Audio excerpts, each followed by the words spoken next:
Hey guys, welcome to Contest Prep University. Joe Klemczewski here, and I'm going to do another one-on-one coaching insight episodes. A little bit staying in our current theme of contest day strategies. We've talked about carbohydrate management, even did an episode on super compensation and the myth that that has turned out to be. Stage hydration. We even have a peak intel with our dietetics director, Austin Kiergaard. Might want to check that one out. But I want to do one specifically on sodium strategies for contest day. And it's something we talk about a lot, but there's still a little bit of curiosity or just difficulty in how to manage this one because we all want a specific plan. We want to know exactly that we have the process mapped out and we know what the predictable outcome is going to be. And in all the tools we use for peaking, meaning that we're monitoring and assessing daily change, and we're willing to fine tune and manage the process, sodium is one of those that goes all the way into contest day to make sure that you are both as full as you need to be and as tight as you need to be across every division.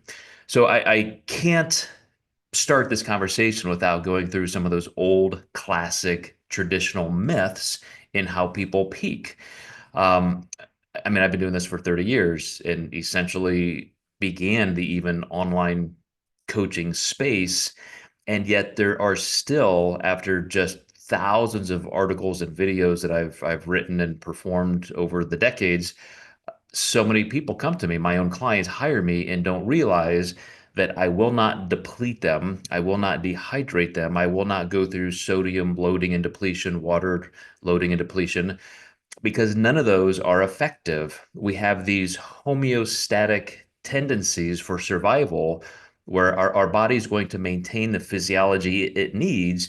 And anytime you create some kind of a massive change like that, the intent is to get a reaction that you want. And maybe you kind of push your physiology in that direction, but it's going to instantly start fighting to rectify that for your own biological survival.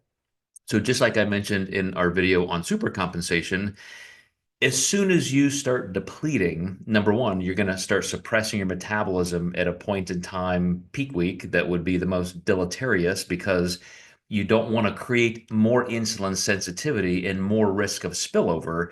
And that super compensation then, because you're probably about 48 hours from the contest, starts to bleed out anyway. You're using glycogen and glucose all day long. So you never really get the good benefits of the super compensation. You only get the bad.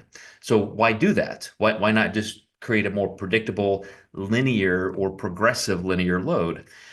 Similarly, when we talk about minerals, there's the sodium potassium ion pumps channels within every single cell, creating a cellular hydration level in the interstitial fluid hydration level.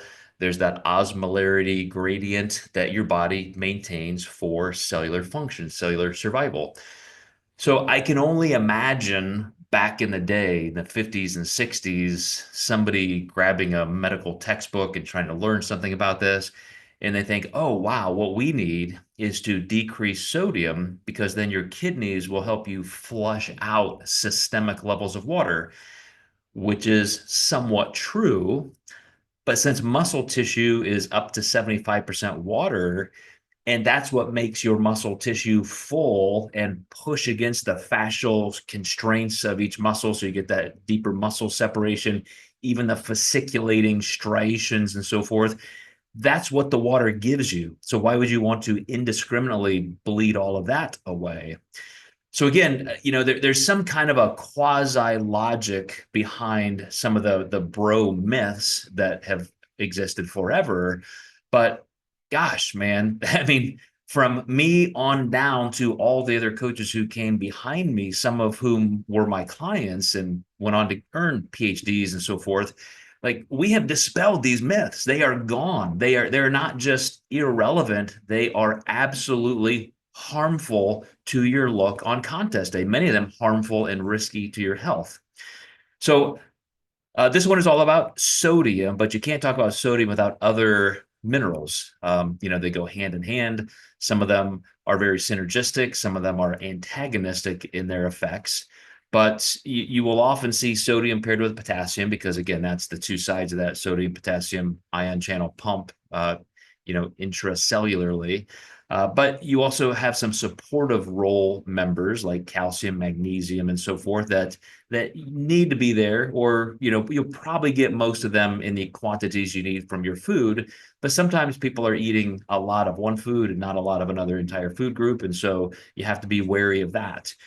And I'm afraid, over the years, our description of how sodium is not the bad guy, how sodium can actually be a tool that you might even need to increase on contest day. Now there are a lot of people who just have added that to the quote recipe or the protocol, to the point where I think some people are now getting too much on contest day, and they forget, or maybe they just don't know that sodium uptake starts within minutes of consumption, can, depending on the dose and what's in your stomach and your GI system, can take hours to, completely increase, but then takes a day or two to actually excrete. Matter of fact, around 2 days after you consume sodium, that particular sodium, about half of it's still in your body. So if you start ramping up sodium, again, the traditional bro myth would be you've kind of super compensated, tried to load it on the front end of the week, and then you deplete it at the end. Some of the people listening to our content are thinking, okay, very consistent levels are normal, which is true, and then we need to increase at the end of the week on contest day. Some people are just taking that too far. It started with things like, one of the tactics I would use a couple decades ago is having people have something like pizza backstage, because of a super high sodium content. I even had somebody use a Subway 6-inch sub one time, and then he ended up using that forever. I think still does. And part of that is there's this entry into the bloodstream of sodium that's very, very rapid, and that gets a very vascularization type effect, which is kind of neither here nor there. It's helping pull water into the vascular system, which may help you quote dry out the interstitial space a little bit. But it's also then getting into your muscle tissue, which will draw fluid into the muscle system, or muscle cells, muscle fiber. But you need the hydration in your body. So keep that in mind. We can't not hydrate. But again, a lot of people are thinking, okay, we just need all this sodium, and you can get too much at one time. And then 2 or 3 hours later, you're adding more, and you can get to a point where you start to spill over from sodium. So it's still something to consider as a fine line and a point to manage. So here's what I like to consider in my different strategies, beginning peak week. First, it takes a little bit of an audit, and sometimes I'm surprised. I was surprised just recently when a client who, rightfully, with my support, uses a product, kind of a mineral product like Liquid IV, Element, those kind of things, a packet that has both sodium, potassium, and other supportive minerals, and yet was taking a couple of these a day just in regular daily life, which is 2,000 milligrams of sodium, plus the condiments and so forth in food, what naturally occurs in food. And I thought, why are you doing like why would you do this just ad nauseum any day of the week? Why do you think that much sodium is necessary? And I think just kind of the Gatorade commercials and maybe some of our content, but I said, we need to do an audit. Let's see what you're getting. And he was up to 7 or 8 grams of sodium a day. So I immediately thought, holy shit, like, how are your kidneys? Like, what's your GFR rates and, blood pressure, things like that. Then he's young enough and active that it's not. But I had to say, look, I mean, check out the RDA. And even though you're an athlete and you're lifting and you're sweating and you're drinking a lot of water, that can just be too much. We need to kind of reset your norm, your homeostatic norm, because sodium is very adaptive. And then, less is more. Like when we add a little bit, when we need it strategically, it'll have a better effect. But anyway, that's my first point is you as a competitor or your coach or whoever is helping you, you need to consider what those daily amounts are, how consistent they are. Uh, Maybe a couple weeks before the contest, it's helpful to reduce it. Again, if the RDA is, let's say, 2,400 milligrams a day, just on an average person's body size, You can equate that with your body size, sex, etc. Um, you don't have to get all the way down there because again, you're an athlete, sweating, working out, that sort of thing. But too high is still not helpful. So get that down to kind of a midline, better range. And then you really want to be consistent, not just daily, but meal to meal. You don't want to have 1,500 milligrams in the morning and then have a couple meals with nothing, and then 1,000 milligrams later. I would really try to be consistent because again, your body uptakes this, and then you have these reactions to rectify any imbalances. You just don't want those swings to be too wild during peak week when you're trying to be very predictable.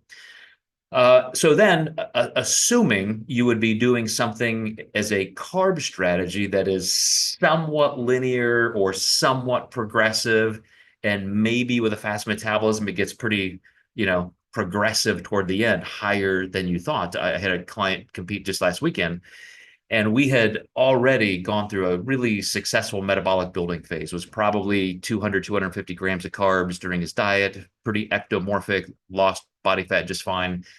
Was in a big international bodybuilding event and won, a big pro title. But we had successfully gone up to 400, 450, 500 grams of carbs so that on contest day, we just didn't need to be that aggressive. We had the glycogen filling we wanted. Again, go back and see our recent episodes on carbohydrate management for contest day. And so now we were down to just staying pretty even, whatever your meals were the day before, let's keep those pretty consistent. And if we need extra filling, extra fullness, now we can rely more on hydration and sodium. Hydration, we want to pull into the muscle cells, but the sodium and other minerals will help direct that. And what was amazing, because I would see, photos of him. It was a 2-day event, again, a big international event. I would see photos, especially kind of the second day. I'm like, yeah, you definitely got a little flatter.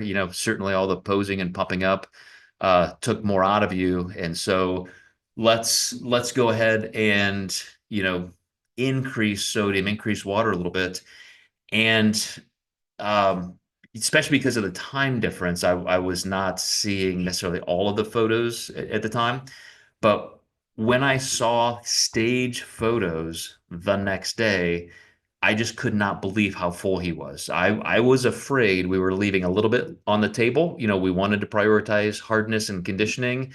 But holy crap. I mean, when I saw those stage photos, he looked twice as big on stage with all of that same hardness, even harder again, because of the full muscle volume pushing against the skin, stretching out the skin. And I was just shocked, as I often am, that it didn't take much in terms of increases to get that dramatic of a result. Again, because carbohydrate loading, the glycogen assimilation was already complete. We had done that through the week because we were very linear initially and then progressive toward the end. So you can't really assimilate glycogen fully on contest day anyway. That would be a waste of time, and you would probably force spillover. So what's at our disposal is to make sure we're hydrated because we want to draw that water into the muscle where we want it. But again, what's going to direct that is the mineral content. So let me talk a little bit again about some of the synergistic effects and maybe sources and how to manage this. Um, if somebody just starts out the morning, let's say you're going to be on stage in the early afternoon and you're waking up at 4, 5, 6 in the morning, I wouldn't necessarily change sodium levels per your norm, because remember, your body's going to start uptaking that sodium within minutes, and you're just going to start escalating and creating a wave upward. You really want to save enough so you're kind of ramping up toward your stage times. But also, we want to be small enough, effective but small enough, because you might have more stage appearances that day. And you don't want to get so much sodium accumulation that you're creating problems, for yourself later in that day or the next day if it's a 2-day event.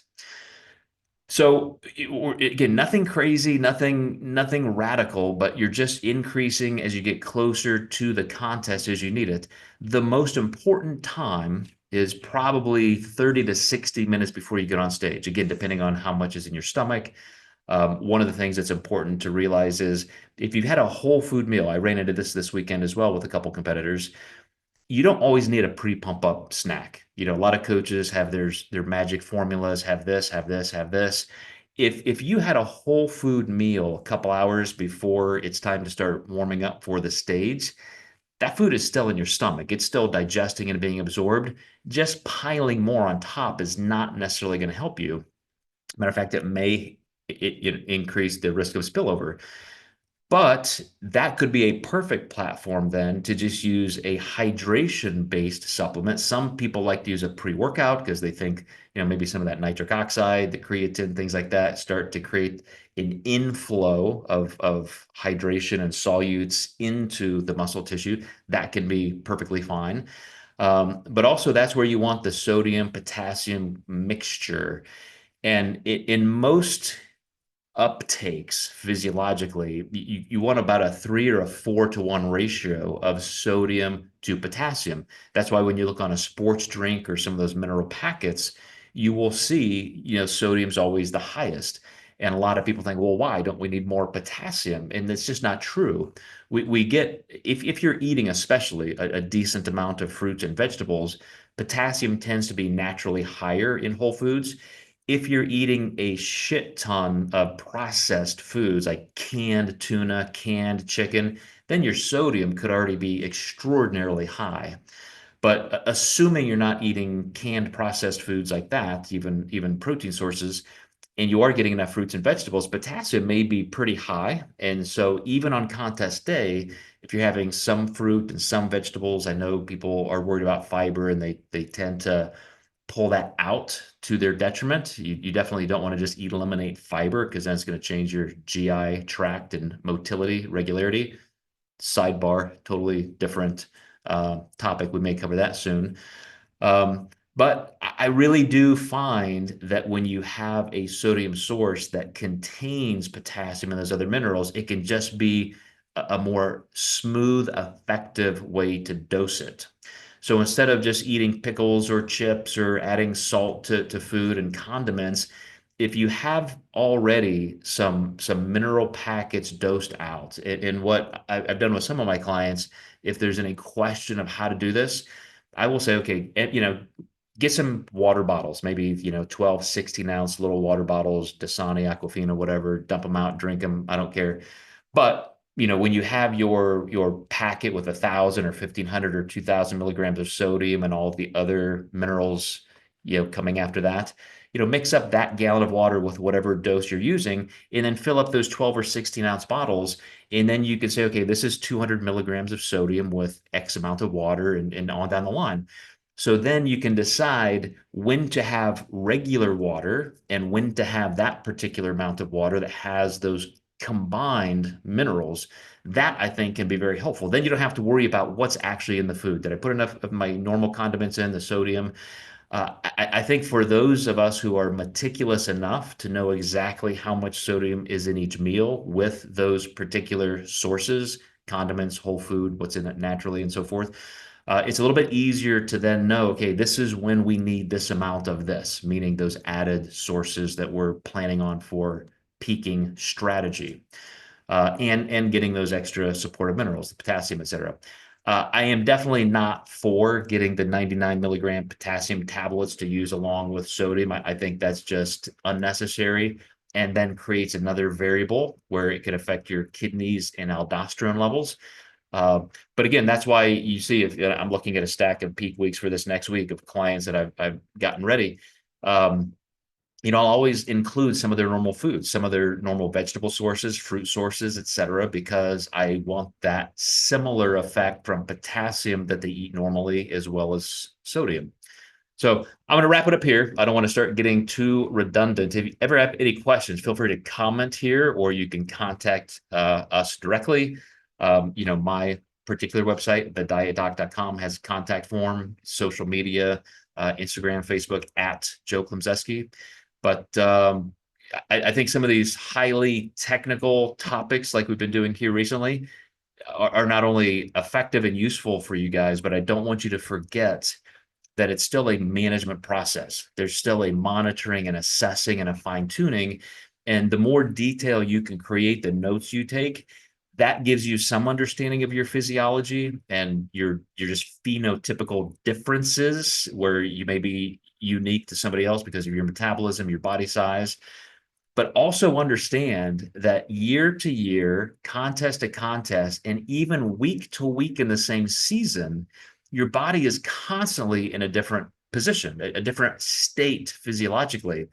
So you're not looking to create the perfect protocol that you'll use every time, but you'll at least start to know your body's tendencies, and then you can have a better understanding of how to interpret what your body needs as you're changing. And no matter how many videos we do like this, no matter how many times we talk about it, it's still going to be the most difficult thing you ever do, is to be able to look at yourself and assess, here's how I look, and this is why. I need to be tighter, I need to be fuller, I need to be this, or I need to be that, and this is what I need to do because of XYZ.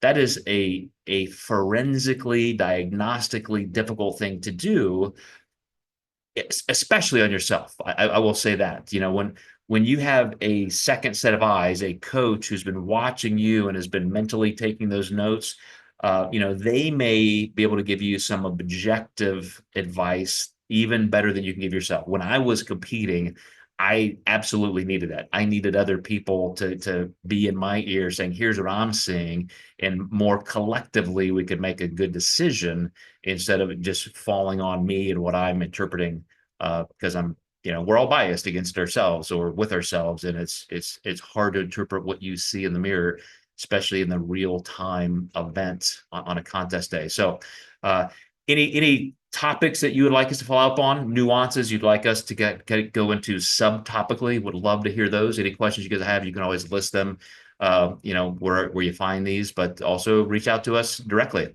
And I will see you next time in Contest Prep University.